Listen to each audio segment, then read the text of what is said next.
Welcome to The Explainer. You know, we're talking about something today that, well, it affects every single one of us, every single day. We're going to dig into the hidden and sometimes pretty scary world of food adulteration. The big question is, what's really on your plate? Let's dive in. Okay, so to get our heads around this whole issue, we're actually going to jump back in time. Forget modern laws for a second. We're starting with a crime, a really old one that's been going on for, well, centuries. I mean, just let that sink in. People were coloring hedge leaves with something called verdigris to make them look like green tea. And this wasn't just some harmless trick to make a quick buck. No. Verdigris is a toxic copper salt. It's literally poison. So this is a perfect and pretty horrifying example of historical food fraud, right? Producers knowingly poisoning their customers just to make a profit. Okay, so that's a pretty stark reminder of what's at stake. To fight this kind of thing today, we've thankfully got a solid legal framework in place. So first things first, let's break down how the law actually defines the crime. All right, so what exactly is an adulterant? Well, legally, it's pretty broad. It could be something as simple and, harmless as water being added to milk just to pump up the volume. Or it could be something way more dangerous, like a toxic chemical dye being mixed into your spices. Basically, if it's being used to cheat you or misrepresent what you're buying, boom, it's an adulterant. But here's where things get really interesting with modern law. The focus has kind of shifted away from just the deception part. The big question now is whether the food is actively unsafe. And that's a really crucial distinction, right? It puts our health front and center. And this slide, while it lays out that evolution perfectly, look at the old law from '54. The focus was basically on consumer rights. Did I get what I paid for? But now, fast forward to the modern law, and it's all about public health. The question isn't just, was I ripped off, but could this food actually hurt me? That's a huge change in perspective. So how do they do it? How do these fraudsters actually pull this stuff off? Well, they have a playbook. Let's take a peek. It turns out most of these scams fall into one of these 5 categories. It's like their 5-step plan for ripping us off. You've got substitution. That's pretty straightforward, just swapping the good stuff for something cheap. Then abstraction, which sounds fancy, but it just means they're taking something valuable out, like skimming the cream off the top of milk before selling it. Concealment is all about hiding the ugly truth, right? Making old food look fresh.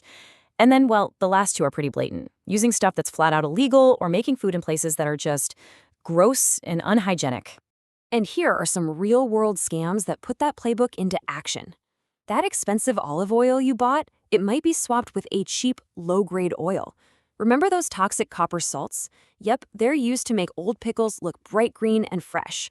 And get this, some places add phosphates to seafood so it soaks up more water, making it heavier and more expensive for you.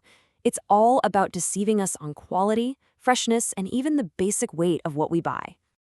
So with all that going on, how are we protected? Let's turn to the laws, the legal shield that's been built up over the years to keep our food safe. For more than 50 years, these laws in India have been getting stronger and smarter. It all kicked off back in 1954 with the PFA Act. But the real game changer was in 2006. That's when the Food Safety and Standards Act came along and basically took all these different scattered laws and rolled them into one big, powerful piece of legislation. And the mission of this modern law? It's actually really simple, but so powerful. It's all about making sure we have safe and wholesome food. And those 2 words are key. Safe is obvious, right? It shouldn't hurt you. But wholesome, that means it should also be genuinely nutritious and, actually be what the label says it is. Okay, so we've got the rules. But rules are kind of useless without teeth, right? So what happens when someone breaks them? What's the price for putting our health on the line? Let's get into the penalties, because they're designed to be a major deterrent. All right, let's play out a scenario. Say someone gets caught adding water to their milk. It's a classic cheat, right? You're paying for milk, not water, but it's not something that's going to physically harm you. Even so, the law doesn't just shrug it off. The penalty is still pretty hefty. We're talking a fine of up to 2 lakh rupees. That sends a pretty clear signal, doesn't it? Even if you're just cheating people out of their money, the food industry is held to a higher standard. But now, what if the stuff they're adding is dangerous? What if it's a toxic dye or a banned chemical? Well, that changes everything. The stakes go way, way up. Suddenly, that penalty can skyrocket to 10 lakh rupees. That's 5 times higher. And that number really tells you the whole story. The law takes endangering your health way more seriously than just ripping you off. And look, it's not just about the money. Fines are one thing, but selling food that's officially declared unsafe, that can land you in prison. And the law doesn't just stop at the big manufacturers. It holds the local seller, the shop on your corner, directly responsible for selling expired or misbranded food. The buck stops with them. Now, of course, enforcing all of this across a massive country is a monumental challenge, but the message is clear. If you're caught, the consequences are severe. So, at the end of the day, we've got these strong laws and some pretty serious penalties that are all there to protect us. But it really leaves you with one big question, doesn't it? After everything it goes through to get to you, is the food on your plate really as honest as its label? Something to think about next time you're at the grocery store.